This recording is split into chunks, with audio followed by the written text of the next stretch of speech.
Bismillahirrahmanirrahim. Assalamualaikum warahmatullahi wabarakatuh.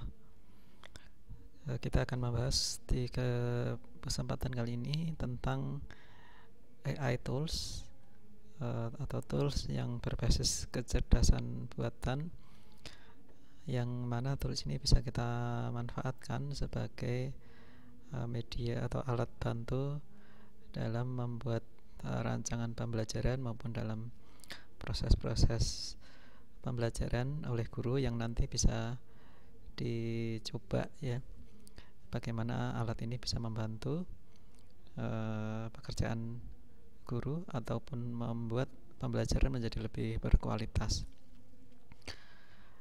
Ada banyak tools AI yang ada, tapi kita akan membahas yang aitools.myid. Ini ada beberapa menu yang bisa diakses di sini. Yang pertama adalah membuat TP ATP ya, khususnya ini untuk membuat TP kalau kita mengacu ke satu capaian pembelajaran atau CP tertentu ya. Kita kalau membuat TP dari capaian pembelajaran bisa langsung dimasukkan di sini gitu ya.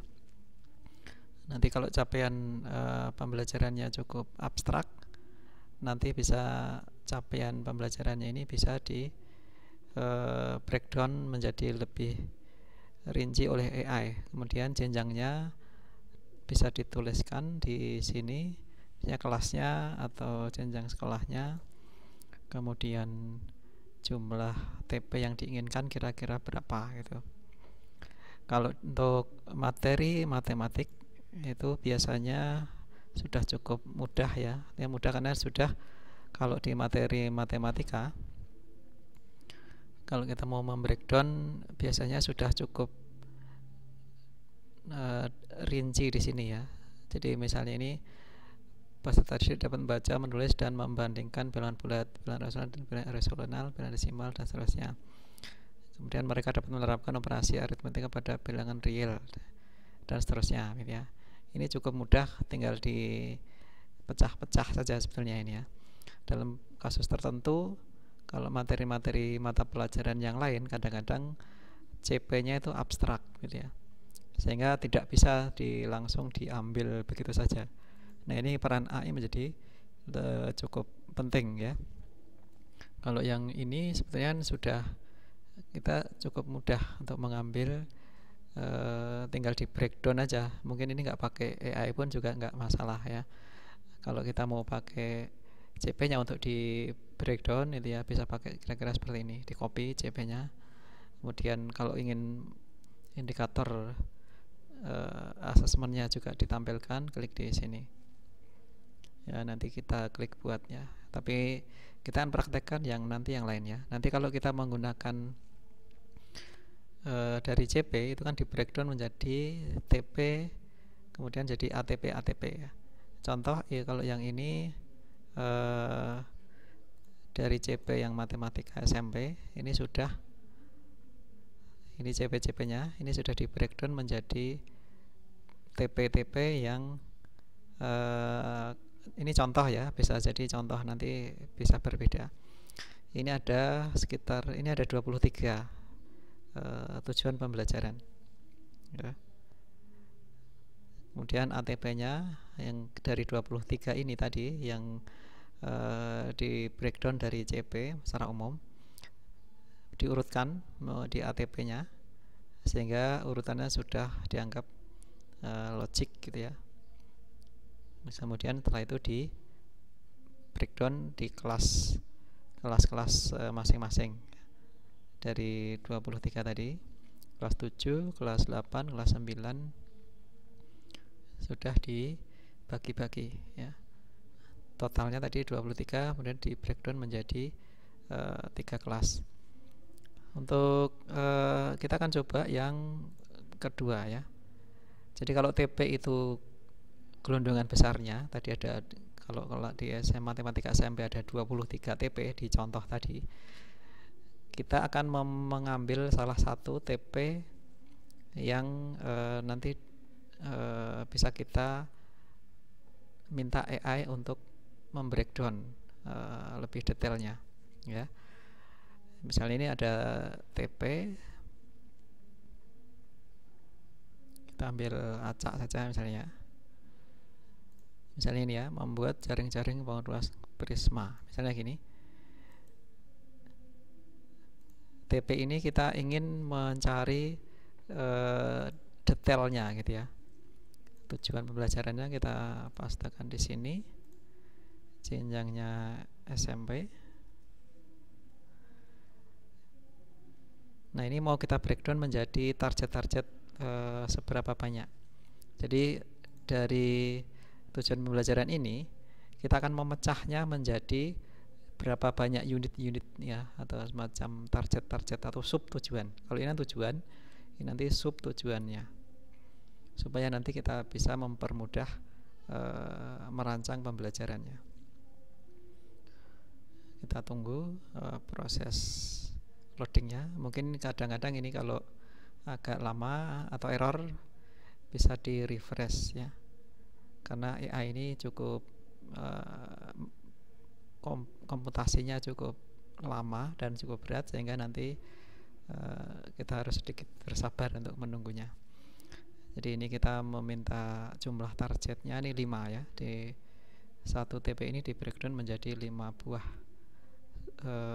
target atau sub tujuan atau unit-unit yang dipecah gitu ya. Baik, ini sudah muncul ya target. Dari satu tujuan pembelajaran ini kita pecah menjadi 5 buah sub tujuan atau target ya, kita sebutnya target pembelajaran. Jadi dari sini nanti setiap, kan kita kan punya TP yang banyak itu tadi ya, kalau tadi ada 23 itu. Nah, ini mungkin akan lebih mudah kita membreakdownnya ketika menggunakan tool ini. Masing-masing bisa kita breakdown. Dari sini kita minta 5 ya, kita lihat apakah benar 5 ya. Ini 5 ya, benar 5. Kemudian dari 5 ini targetnya muncul di sini, ada indikator yang bisa kita lihat di sini gitu ya. Termasuk ini ada diberikan langkah aktivitas belajarnya gitu ya. Nah, ini kalau kita nanti mau membuat asesmen, bisa kita ambil dari indikator asesmen ini ya. Jadi ini ingat, ini tadi membreakdown dari tujuan pembelajaran ke dalam bentuk target-target atau unit-unit dalam satu tujuan pembelajaran ya. Jadi misalnya kalau ini tadi satu TP, satu tujuan, nanti breakdown ya, mungkin 5, mungkin nanti jumlahnya itu silahkan sesuai dengan kebutuhan atau sesuai dengan pengalaman ya. Misalnya kalau ini relasi fungsi gitu, kira-kira butuh berapa target atau berapa unit yang biasanya diinginkan gitu ya. Nanti tinggal kita sesuaikan. Jadi kita bisa menyesuaikan di sininya jumlah ininya. Kalau sudah punya ini, nanti tinggal kita lebih jelas, lebih detailnya lagi ya. Kita mungkin lompat dulu, atau kalau misalnya mau cari materi prasyarat bisa di sini. Tapi kita coba dulu untuk membuat asesmen ya. Nah, nanti ini membuat pilihan ganda, ini membuat soal esai. Asesmen ini soal ini bisa diambil atau kita mengacu dari indikatornya ya. Jadi kalau dari sini semacam kisi-kisinya kan nanti bisa mengacu ke sini gitu ya, sehingga nanti setiap tujuan pembelajaran itu ada target pembelajaran, ada indikator. Nah, indikator ini kita berikan atau kita susun menjadi salah satunya menjadi soal asesmen ya. Misalnya ini saya pengen membreakdown dari target-target ini menjadi soal asesmen. Kita pilih di soal esai. Dari ini dari indikator yang kita, salah satu indikatornya yang kita pilih, kita membuat soal esainya. Ya, sekali lagi nanti dari TP kemudian di breakdown menjadi target-target. Nanti dari target kan ketemu indikator, dari indikator bisa kita cari, kita buat soalnya misalnya. Atau nanti soal ini kan soal asesmen sumatif ya atau formatif. Nah, kita membutuhkan juga nanti asesmen awal gitu ya, diagnostiknya. Nanti kita pakai cara yang lain ya. Nah, ini kita sudah punya soalnya. Ini soal dari salah satu indikator ini tadi ya. Kalau bisa, kalau indikatornya lebih dari satu bisa langsung juga dimasukkan di sini gitu ya. Sehingga nanti kita dalam satu rangkaian dari awalnya TP ini, dari satu TP ini saja nanti bisa kita breakdown menjadi beberapa unit-unit atau target-target. Dari sini juga kita bisa mengenerate atau membuat soal untuk asesmen. Nah, pertanyaan yang lain adalah gimana kalau membuat soal asesmen awal atau asesmen diagnostik ya.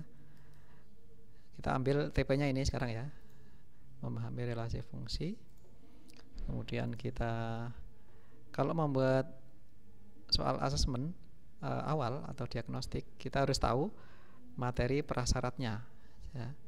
Dari materi prasyaratnya ini nanti kita buat soalnya ya. Jadi untuk membuat asesmen awal dari tujuan pembelajaran ini, tentu kita harus tahu prasyaratnya. Nah, dari sini kita indikator yang kita munculkan juga, kita cari prasyarat apa, materi prasyarat apa yang dibutuhkan untuk belajar topik ini ya. Nah, nanti akan muncul di sini beberapa materi prasyarat. Nanti dari sini kita buat soalnya ya. Kira-kira begitu ya. Mungkin kalau misalnya kita belum mendapatkan yang bagus, nanti bisa diulang lagi ya. Jadi kalau misalnya masih mirip-mirip, di refresh dulu ya, webnya di refresh. Jadi kira-kira itu rincian lebih umumnya dari TP kalau masih dalam bentuk CP yang sangat abstrak, kemudian nanti sudah di breakdown ke TP, tujuan pelajaran. TP nanti dicari target ya, unit-unitnya. Dari unit-unit nanti itu dari target ini kemudian bisa kita cari yang lain-lain ya, soal untuk asesmennya, mencari materi prasyarat, dan untuk soal atau asesmen diagnostiknya.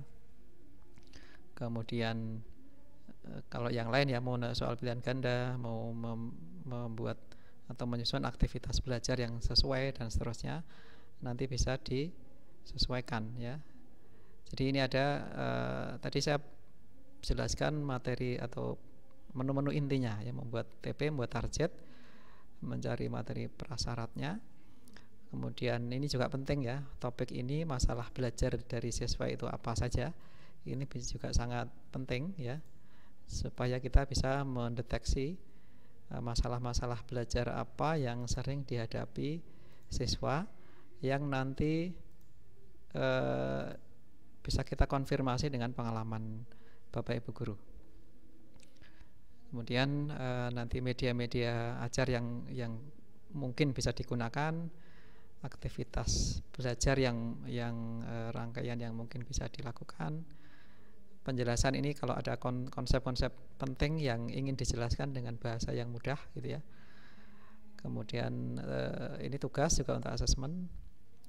Kemudian pertanyaan pemantik, jika kita ingin membuat pertanyaan pemantik, LKPD kalau lembar kerja, outline bahan ajar, ini bahan ajarnya, kemudian presentasi dan lesson planning ya. Lesson plan ini mungkin yang lebih nanti detail kira-kira itu.